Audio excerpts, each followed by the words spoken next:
drop, bass that we drop, bass that we drop, bass that we drop. Drop the boom, it ain't drop the boom, it ain't drop the boom, it ain't drop the boom, it ain't. Bass that we drop, bass that we drop, bass that we drop, bass that we drop. Drop the boom, it ain't drop the boom, it ain't drop the boom, it ain't drop the boom, it ain't. Bust out the gates, I'm back. Shake some, break some, put your hands up. What's going on, man? This is Jamaal Dennis with Come Through the Podcast. I'm here with my guy, D-Lo. How y'all doing? We got a very, very special guest with us here tonight, man. I'm talking about a legend in this community, a legend on this coaching thing, man. D-Lo, tell us who we got tonight. All right, today's guest is a leader, mentor, and one of the most respected youth football coaches on Maryland's Eastern Shore. As the founder and president of Salisbury Elite Football and Cheer, he has dedicated his life to developing young people through discipline, character, academic excellence, and community service. While his teams have won numerous championships and earned national recognition, his greatest achievement is the countless lives he has impacted through mentorship and leadership. His commitment to the community was recognized when the city of Salisbury proclaimed March 13, 2023 as Shawn Lightfoot Day. He truly believes that the game is bigger than football. Please join us in welcoming Coach Shawn Lightfoot to the Come Through Podcast. Appreciate y'all, man. Appreciate y'all. Yes, sir. Yes, sir. Glad to be here, man. Glad to be here. Could hang out with y'all Thanks guys. for coming through. Thank you, yes. Thank you for being here. So, Coach Shawn, I just want to ask you, I'm going to dive right into it. How did this come about with the youth football, the Salisbury Elite? Like, what sparked the idea to do this? So, I turned a negative situation into a positive situation. I was coaching at the Salvation Army. The director at the time, her and I didn't see eye to eye. She basically, if I'm keeping it 100, she banned me from coaching there. And the good part about that, though, a lot of my parents were very supportive of me. So when she banned me, I kind of said that, okay, you banned me, but now I have to take, some of the things I know and figure out something. So what I did was I met with my parents and everything and told them that I had the idea of starting my own youth football organization.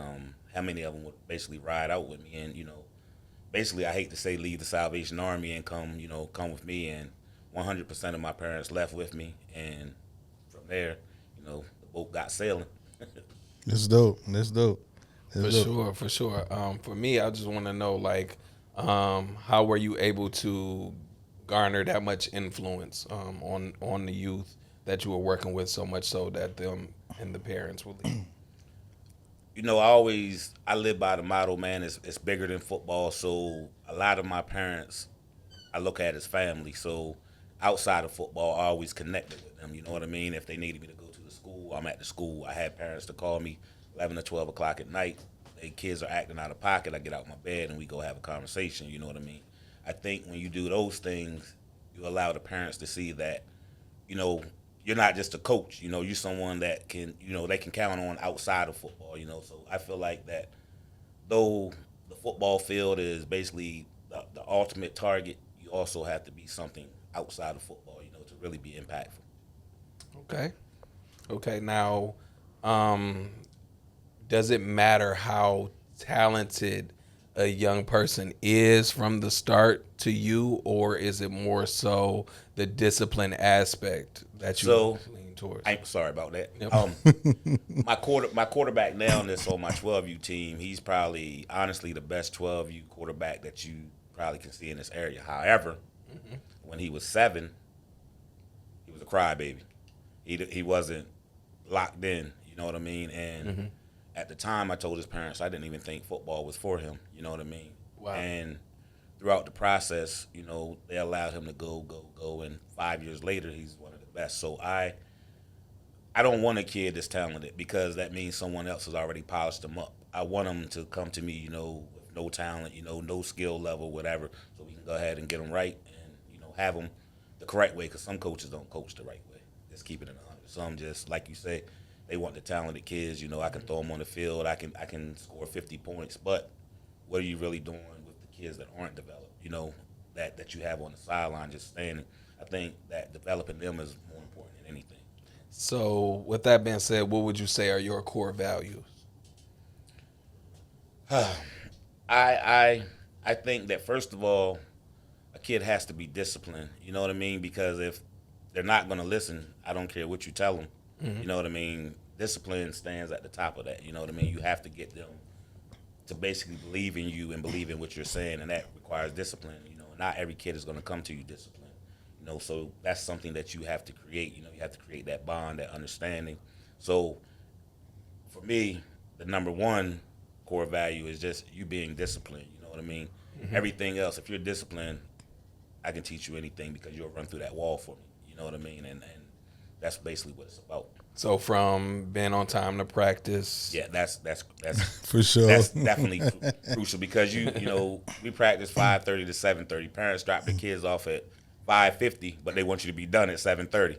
You know what I mean? Nah, I'm gonna get my 2 hours, so we might not get done till 7:50, 8 o'clock. You know, because I'm gonna get my 2 hours out of you. Got you. Let me pick your brain. You know, jokes, but not all jokes aside. How was my guy Maul as a parent, as his son is coming through your youth program?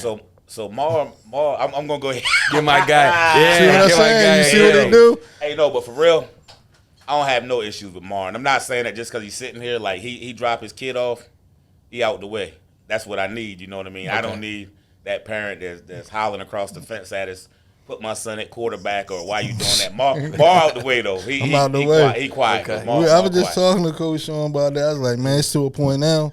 I drop Marley off Yeah. of practice. I go do my running around because you have to build. You have to let them build that coach and player connection. You have to. You know what I'm saying? That's you a coach. That's important, right? I understand, but I'm just Yeah. asking for Yeah, somebody who no. was involved Yeah. in the program. Yeah, I'm just saying. Just wanted to know how he felt about you, how you getting down, and you could go ahead and elaborate on your There you experience as a parent. So as a parent, how is your experience? It's great, man. I actually reached out to Coach Shawn about Marley playing tackle football. Then Coach Shawn and them, y'all was running the flag football. And I asked, I was like, my son wants to play tackle football. This Marley's first year. He still got a long way to go and a lot of learning. But Coach Shawn said that thing. He said he likes to bring the players who it's not polished, so he can teach them. And Marley's going back every day, every practice. He's going back. So I mean, I have no complaints. I'm hard on my coaches too, man, though, because I tell them I get a lot of pushback from the parents because their expectations of my coaches are from me. They know that I can, I know what I'm doing.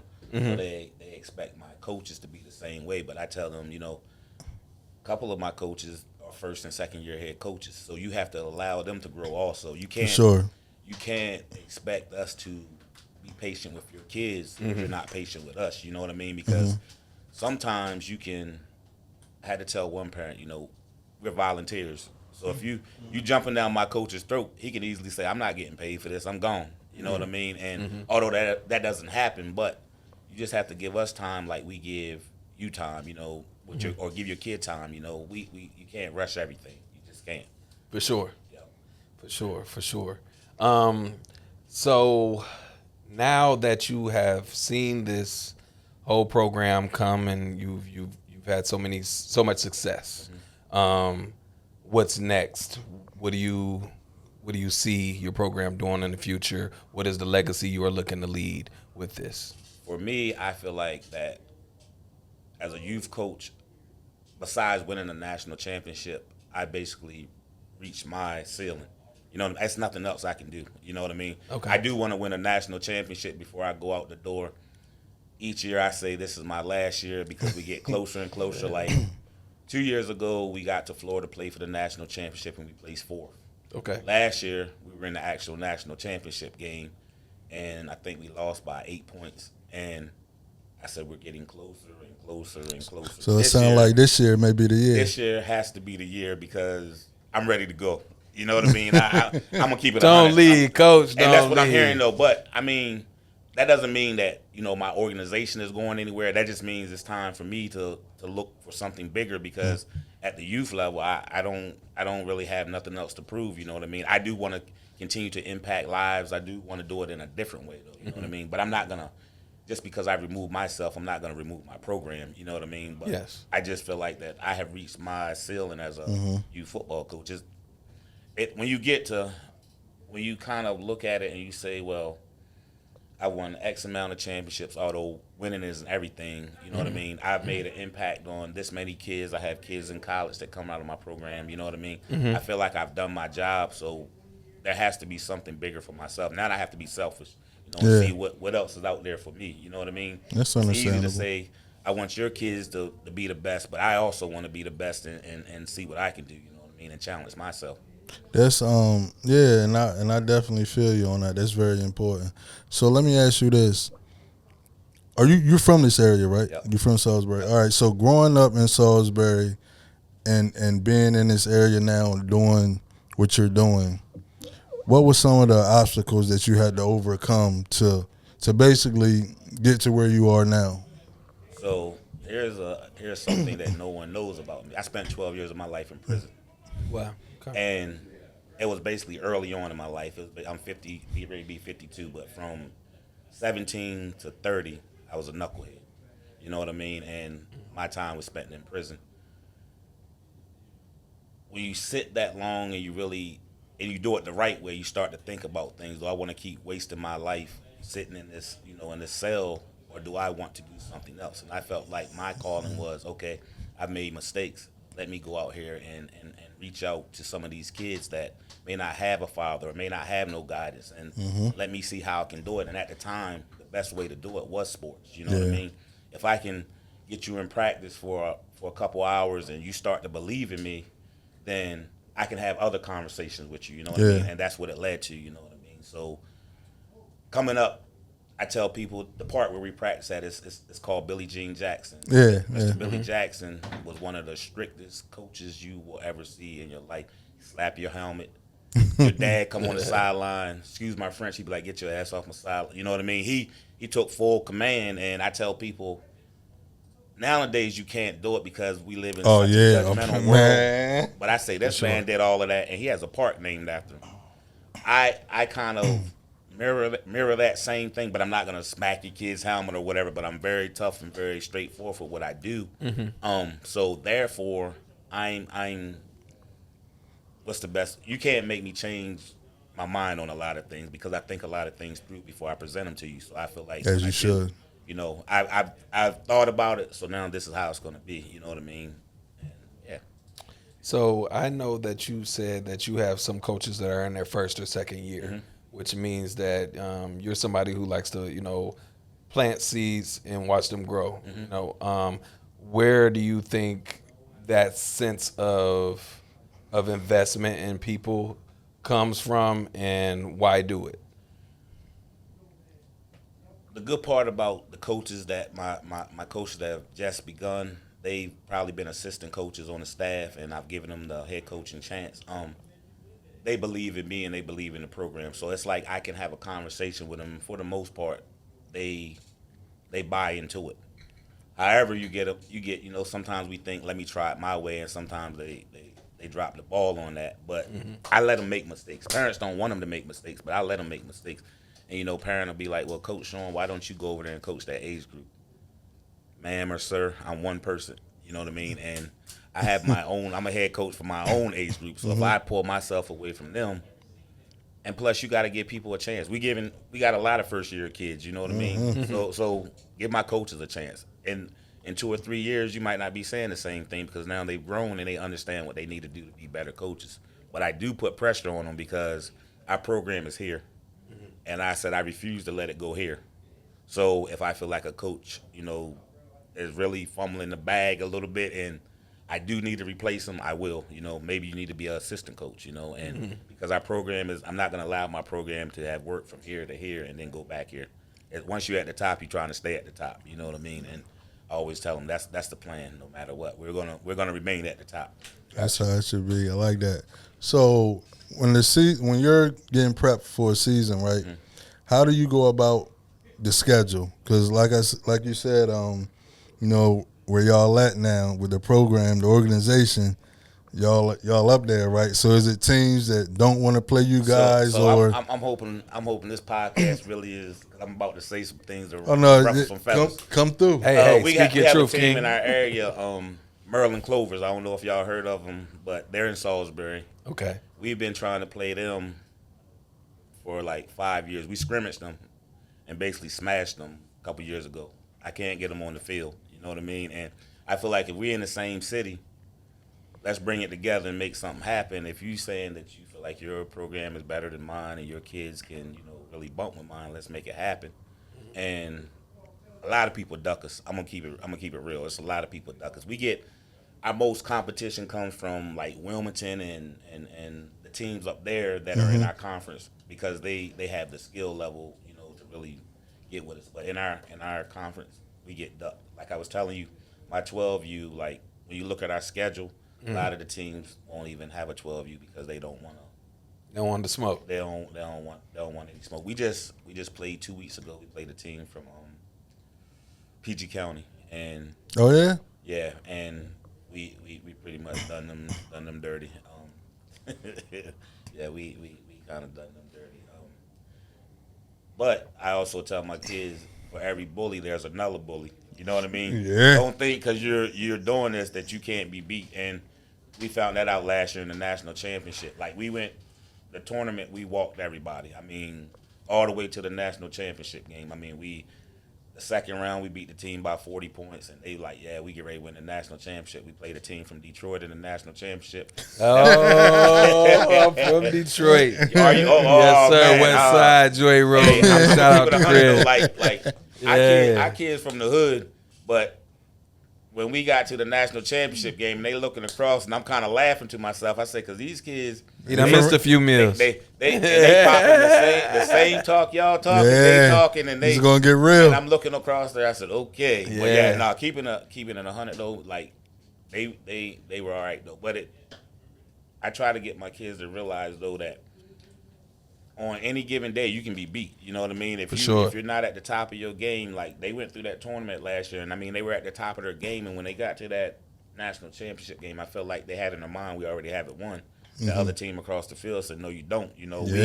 We got just as much right to that trophy as you, and they proved it. You know what I mean? And yeah.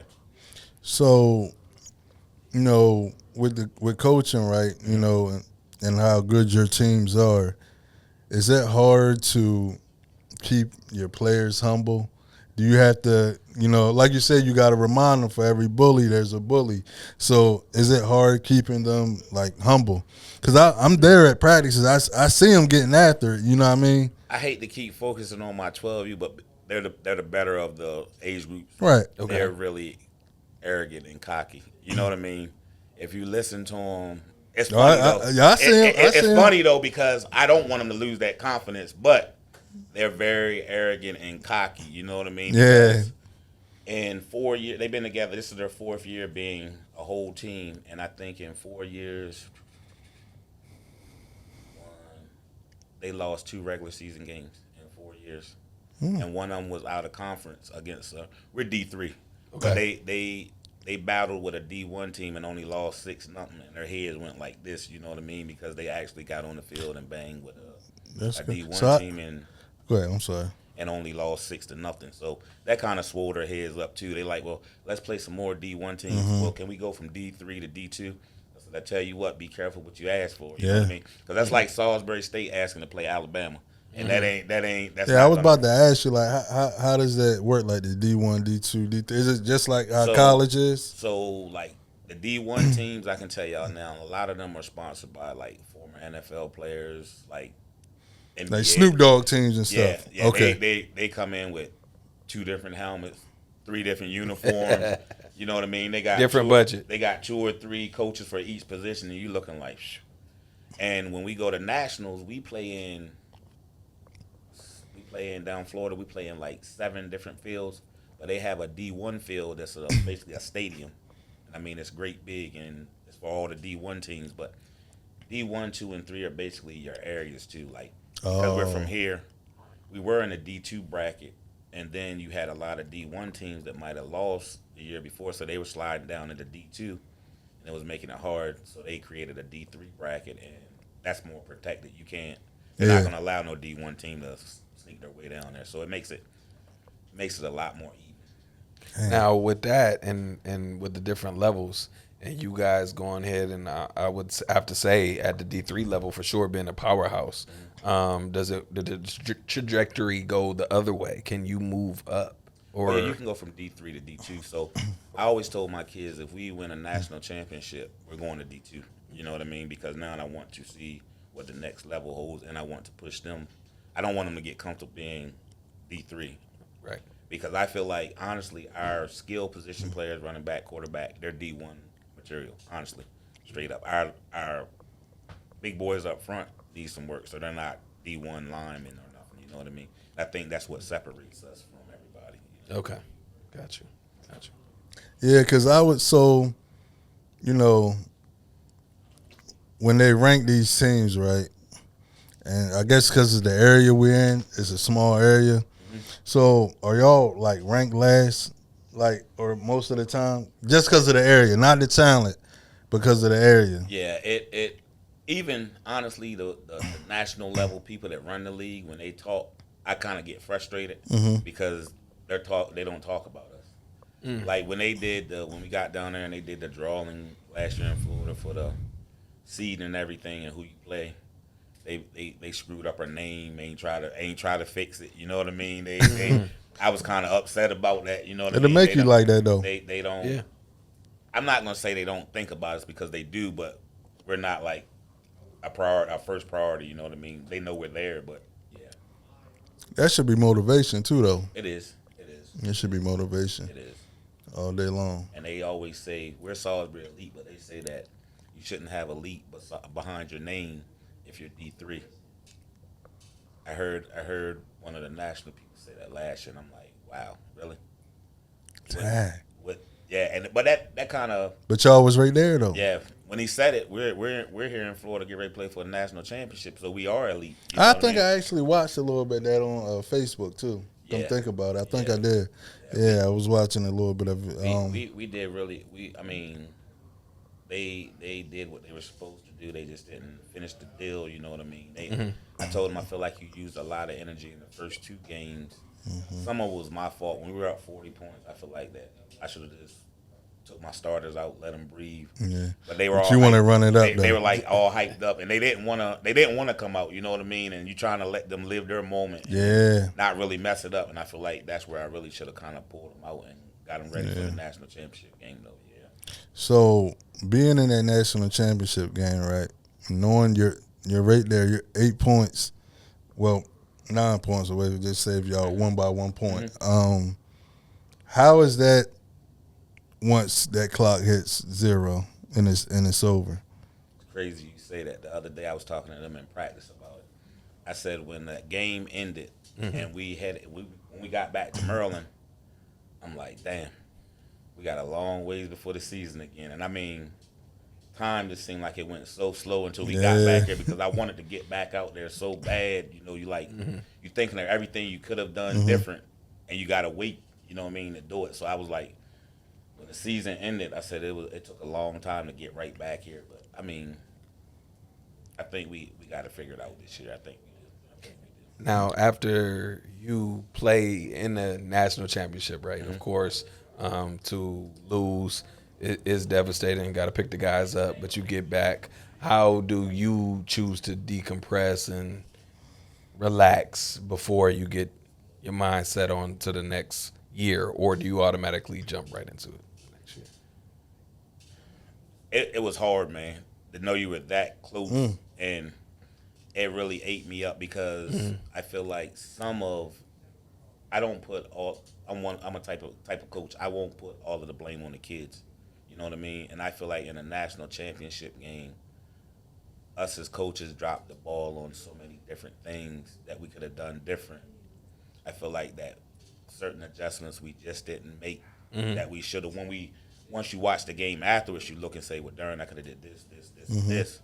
But during the game, I still feel like we needed to do that, and we didn't do it. As good as our coaching staff is, we just didn't make any adjustments. And so you can't blame the kids, you know what I mean? Because we're the coaches, we're seeing it, they're playing it, and we made no adjustments, I feel like, to win the national championship game. So that was something else that ate me up, too. It was like, man, I could have did this a lot different because I call the offense, and I seen so much stuff that I could have done to kind of you know, and I didn't do it. You know what I mean? So that's what ate me up too, and it made it. Getting back to the beginning of this season, it made it even longer. 'Cause you just Yeah, but that's what we call learning experiences, right? So Sure. now we're gonna speak it in existence. Now, when you get back this year, you know the right substitutions or the right plays to do. You know what I mean? Or when the momentum. You know what I'm saying? it. I guess when you, like I say, I always, and it's not to brag or nothing. I always put myself here, and they'll tell you I be saying I'm the GOAT. So when you the GOAT, like Michael Jordan, he knew what he had to do to hit that. Thank you, Yes. thank you. Hit that, you know, what he needed to Our do. producer don't be having that, boy. He don't like none of that. Hey, but nah, he knew what he had to do, you know, and to win them big games. And I feel like that if you're gonna have that GOAT label, then that's what has to happen. And I feel like that I lost it for that moment. You know what I mean? Yeah. I didn't make a GOAT. I didn't make GOAT decisions. I feel like I made decisions as a beginner. You know what I mean? Yeah. So I lost my title momentarily. I felt like. Now, question. Can you elaborate on how hard it is to win? Because winning takes so much out of you mentally, physically, just the sleepless nights, the study of film, the dealing with parents, the dealing with a multitude of attitudes, and just convincing them to all come together for one common goal, which is to ultimately win the championship. Can you please just talk about that process and just how strenuous it actually can be and is? When you win, when you're winning, the hardest part to me is being consistent. You know what I mean? You say you go undefeated one year, they expect you to go undefeated the next year. You know what I mean? And so as a coach, you have that pressure like we have to be back in the big game. A couple years ago, we didn't allow anyone to score on us. So the next year, even the kids put pressure on us like, well, we can't let nobody score on us, you know what I mean? And we got into our first game and somebody scored a touchdown. So now the kids are looking like we got scored on. I said, so we were called the Krispy Kreme boys because we were handing out donuts. So we basically were called the Krispy Kreme. So once they scored on us that next year, I said, we're no longer the Krispy Kreme. Let's throw that away now. Let's play football, you know what I mean? But when you're winning, the hardest part is to be consistent. And winning also, you have to remember that not every kid is on the same level. So you may have a winning group of 11 kids, but what about the other 11, 15, whatever, that's on that sideline that don't have that same talent level? You still have to play them, and you still have to figure out how to get them in the mix and not mess up the mix. You know what I mean? You have to. So to me, that's the toughest part because when kids sign up, we can't say, this is your first year, I don't want you to play. And the league doesn't allow us to do that. I don't want to do it anyway, you know what I mean? But so you may have a kid that he's not tough at all. He's not athletic or anything. You have to figure out a way to implement that kid in with those that are talented. And then you have those kids that are talented that sees that. So they're like, oh, man, he got to get ready to put such and such in. That ain't going to be good. So you have to get them to understand also that we have to do that. And we have to do that. We have to figure out a way to do that and still maintain that level to still be able to win. So, yeah. Now, I know that safety has been a big topic. So allow me to be devil's advocate, if you will, and paint a picture. So I'm a parent, and I'm concerned about the safety aspect as far as injuries, not even getting as deep as CTE, but lump it in as, if you will. Right. What precautions and do you take, and how do you comfort a parent and their child joining your program? So the biggest thing with like our 7 and under team is when you have 5, 6, and 7-year-olds to get a parent to believe that their kid at that young of age is ready for tackle football. A lot of parents want to keep their kids in flag football because tackle is so physical. So you have to kind of break down, well, I need you to trust me in teaching your kid how to properly tackle, how to properly run the ball, how to, to do all those things to be safe. And not all the time it works out. Sometimes, kids do get hurt. But parents are real. With that age group, parents are real, like it's hard. Like our 7U, we stayed with probably only 10 kids on the roster for a minute because parents just weren't budging on signing their kids up. You know what I mean? And so you have to have certain conversations with them, and still they're a little skeptical. And that's the age group I struggle with at practice, because if little Billy hit that ground and lay down, mom is screaming. Like, Right. what is wrong with my son? Why is he laying down? And you have to kind of say, like, he's okay. But I also know that age group could probably win an Oscar, because them kids do a lot of faking. Like, they'll look over there at their mom, you know. But if their mom isn't there, they'll pop right up. So I'm like, oh, man, you know. But it's tricky. But on a serious note, you do have to be careful, because nowadays safety is like a big thing. And like you say, not getting too far into the CTE thing. There's a lot of that has happened, and now parents believe that that's a possibility, or it's a realistic possibility. But just getting them to understand that, you know, you can, even in basketball, you can get a concussion. You know what I mean? Yeah. Baseball, you can get a concussion, you know, whatever. And that's kind of how I try to sell it to them. You know, whatever sport you put your child in, something can happen. You know what I mean? I know football is physical, but it could happen, you know, in any sport. So, yeah. Why are youth sports valuable in today's society? Video games. Kids, I feel like kids spend a lot more time now on video games, and youth sports is a way to pull them away. I also say that youth sports, you have kids nowadays in gangs and stuff like that. Youth sports kind of gives them a positive brotherhood, you know what I mean? Instead of being with 20 gang members, you know what I mean? You can be with 20 people that have something positive going on. So youth sports is very, like, the bond that you have, the brotherhood, that's important also, you know what I mean? And I tell them winning means a lot, but knowing you bet someone that could be a friend for life, that's pretty dope too. It is, yeah. For sure. No, for sure. It is.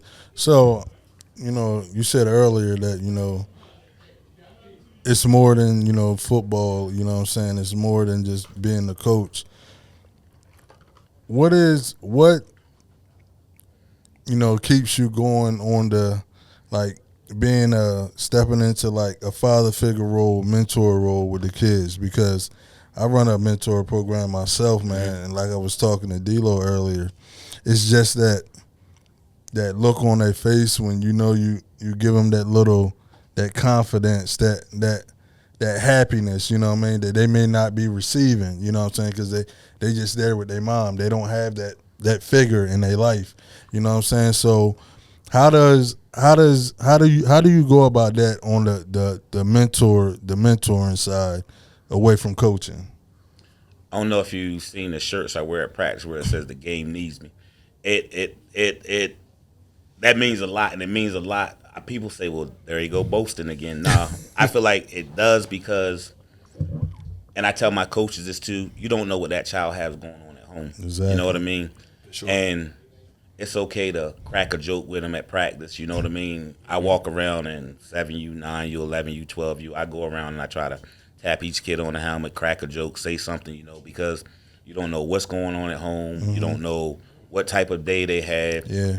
And that's why sometimes when we get, as coaches, we do the screaming and hollering. I'm cool with it. But you have to kind of come down some too and understand what you're dealing with, you know.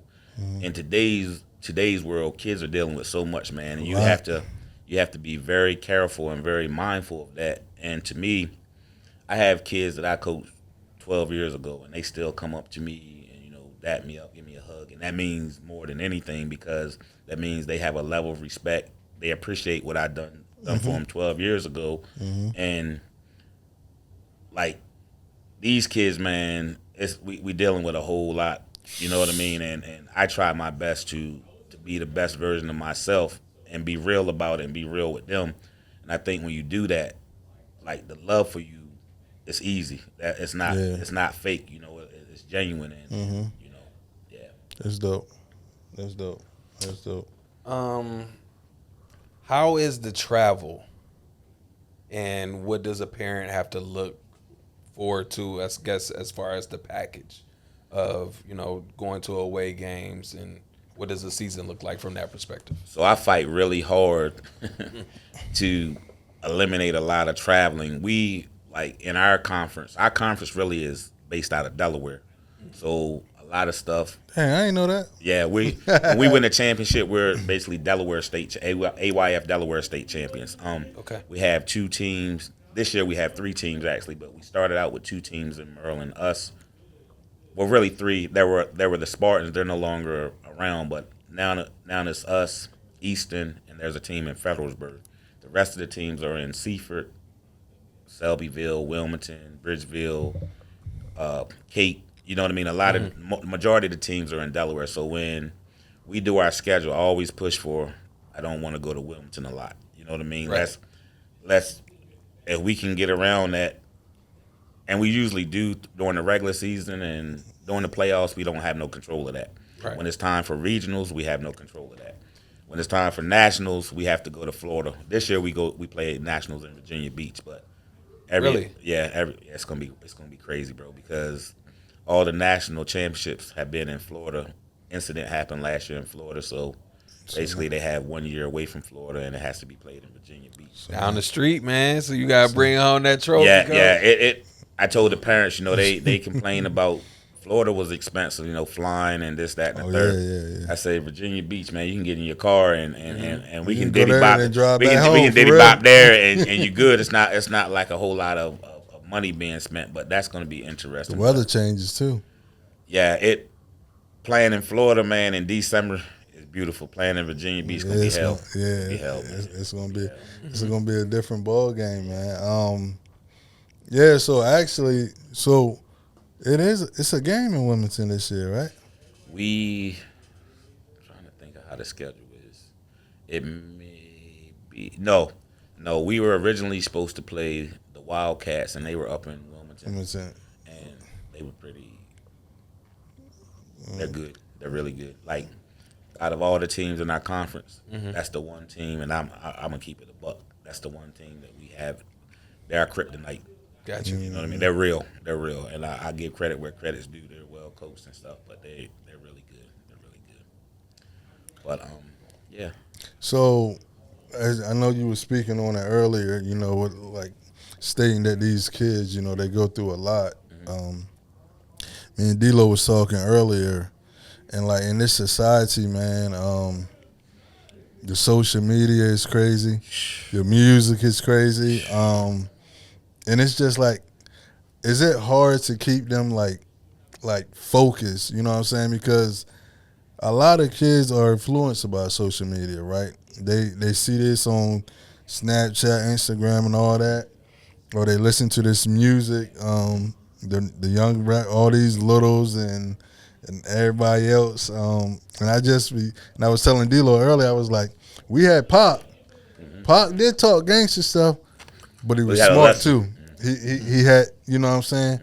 But now this is gang this, gang that, and it's just like everybody want to be gang. You know what I mean? So is it hard to keep them like in line and focused? To kind of rewind to something I said, like sharing my story about going to prison and stuff, that's crucial. You know what I mean? Because kids, when you have a normal conversation with them, they're hearing you, but they're not hearing you. You know what I mean? But then when you tell them, listen, I made some mistakes, and I was very good in football, and I blew everything that I had going football-wise, I blew it by going to prison. You know what I mean? And it only takes 1 second to mess your whole life up. And it took me 20 years to get my life back. You know what I mean? And that's basically what I tell them. And it was like, well, Coach Shawn, you don't seem like no one that's been in it. Nah, because I've changed, and change is crucial. You might take this route to your job one day, but you might figure out this route is a little bit shorter. So change sometimes is necessary. And social media, music, it's a battle. You know what I mean? Because kids are very influenced by it. You know what I mean? The phone, they're always having their phones. You know what I mean? They're always listening to different people. Certain artists nowadays aren't bad, but like you say, you get some of them. Yeah, it's you like, man, and kids nice listen to it. Yeah. Yeah, a couple nice Now, are y'all doing the whole shenanigans? They got the boom box on the walkout. Yeah, we we got 2 local artists that for the last 3 years, shout out to my man LP Marcy and Westside Said. Okay. We got our own theme song. Westside Said, you know he from Pocomoke, right? Yeah, that's my guy though. And the thing Westside is, Said, that's my man. He used to From stay the a couple crib. houses down from me. I coached. Yeah, he from the Moke. I coached him. But I think he from here though, but he had moved to Pocomoke. I coached him and his brothers in basketball. That's how I'm pretty cool with him. But Marcy and Said That's crazy. They did our they do our theme songs, man, and we come out with our theme songs. The kids get pumped up because you hear your little name in the theme song and they with it. But crazy. Okay. we get a little rowdy at the beginning of the games and stuff, and then we lock in. Okay. What's our colors? I'm just curious. We red and black. Red and black. Yeah, I went to Bennett here, so Oh, you went to Bennett. Okay. Bennett color red and black. And Okay. when we first came up with the organization, I'm a Commanders fan, so I told my wife and my nephew, because when he was living, he was one of our co-founders too. I told them we're gonna wear Commander colors. You know what I mean? They were like, "No, we gotta." Well, I tell you what, we're gonna wear Bennett colors. Then we're wearing red and black. Commanders fan, huh? Yeah. You know everything come through Philly, right? Not this year. Don't though. listen to him. Not this You year. know, though. he a Cowboys fan. They ain't no better. Y'all attack us. They I didn't even know that we were still having beef. Everything comes call through you Philly. Redskins, but you Commanders. Everything no. comes through Philly. I just think- hope both of y'all know everything got to come through Philly. Well, this year Oh, we see y'all the sounds first good. game, so. Oh yeah, I'll be out there tailgating. That's gonna be the statement right there. We gonna see what happens. See what happens. Ridiculous. So, do you think going through everything that you went through, right?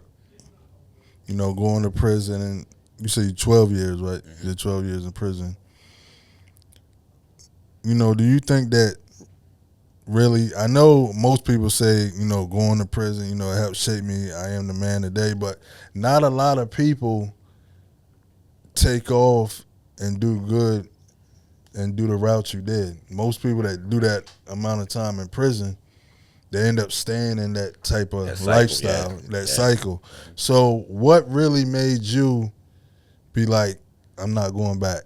I don't care what I got to do. I'm not going back.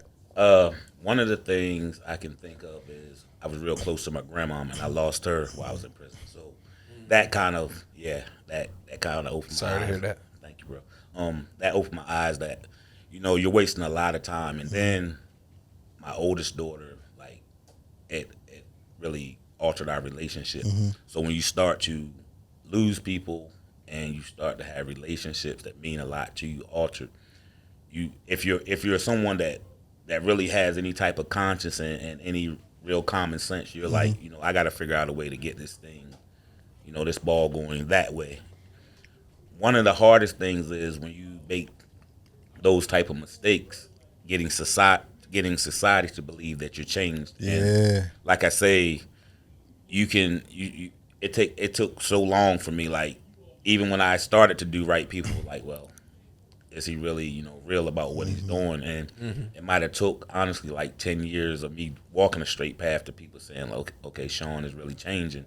And now to this point, some of them people come to me now, and the good part is they say, I'm proud of you because now I see that your growth is real. You know what I mean? You weren't, and it's still a process. You still, we all still fight with certain things. I'm not perfect, you know what I mean? But I know where I'm not going back to. For sure. I mean? And as long as I know that, everything else I can work out. As long as I know I ain't trying to, be behind no gates and no walls and all that, I'm going to figure out the rest though, and that's important. That's dope. Yes, sir. Yes, sir. One thing I say as a coach is what helps me to be a good, if not great coach, is the fact that I did a lot of things wrong in my adolescence as a player.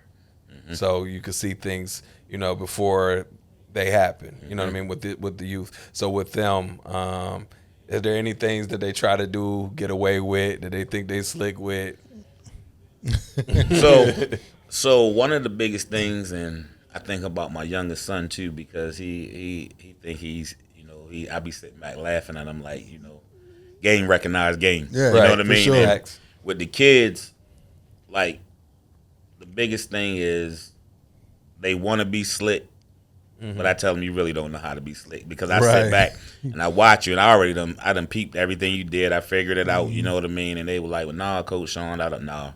You trying to run game on me, but it's not working, you know. It's not working. I got you. Yeah. Kids nowadays, as much as I hate to say it, they lack common sense. A lot. You know what I mean? And I'm not saying that in a bad way. I'm just being real. Like, kids lack common sense. Like, some of the things they do, I don't even think they think about it, really. They just go and do it and whatever, you know. For sure. Now, I have a question that I ask in every podcast. And so it's the glass house question. And so my glass house question, I feel like we all are this glass house, right? The only way to really figure out who a person is to ask questions and to dig deep. But our house is fragile and it can be broken. So what was that moment in your life where things fell apart and you had to put together that glass house, look in the mirror, take accountability, and really put your feet to the fire, if you will, and man up?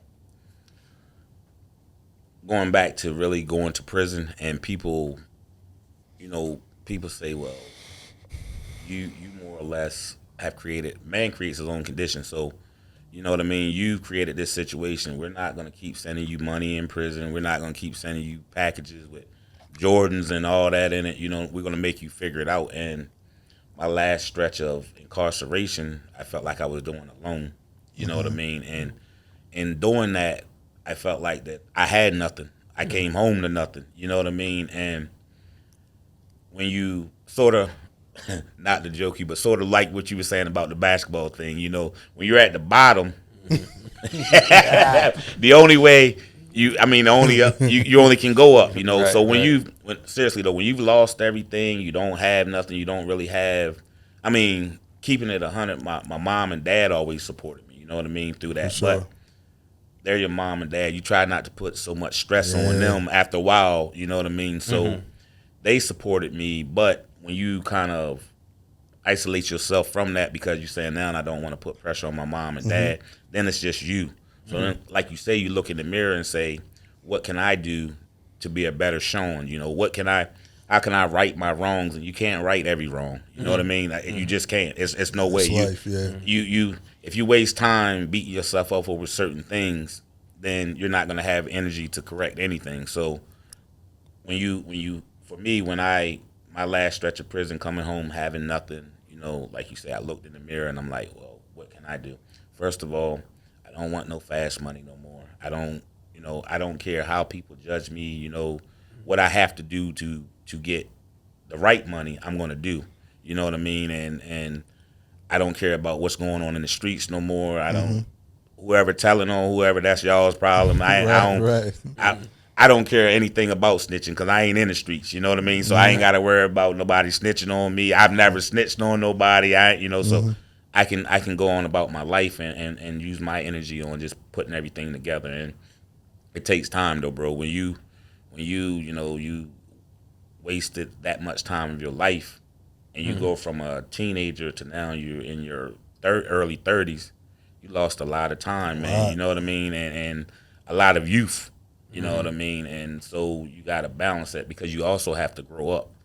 You know, you haven't been in prison. Yeah, you had to grow up, but you haven't had to be out in the streets and really be a free man to take on certain responsibilities. You know what I mean? So that's crucial, you know. For sure. So my segment, you know, what the question I always ask towards the end is, if it's one gem that you can leave, whether this person is a coach, a young man trying to find his way, or anyone, if it's a gem that you can leave with the people, what would it be? Mistakes are lessons. They're not the end of the world. You know what I mean? They're lessons. But every lesson, you have to get what you can get out of it. You know what I mean? You're not gonna get the same thing out of your mistakes that I'm getting out of mine. You know what I mean? But mistakes are lessons, point blank. You know what I mean? There's nothing else. I'm not even gonna add on to that. Mistakes are lessons. And for me, that's how I become much better than I was. You know what I mean? My mistakes, I put them all together, and I've learned from them. You know what I what I mean? And I know, like I say, I don't want to go backwards. I just want to go forward. For sure. For sure. Coach Shawn, man, I appreciate you for coming through, man, taking time out your busy day, man, to come kick it with us at the podcast, man.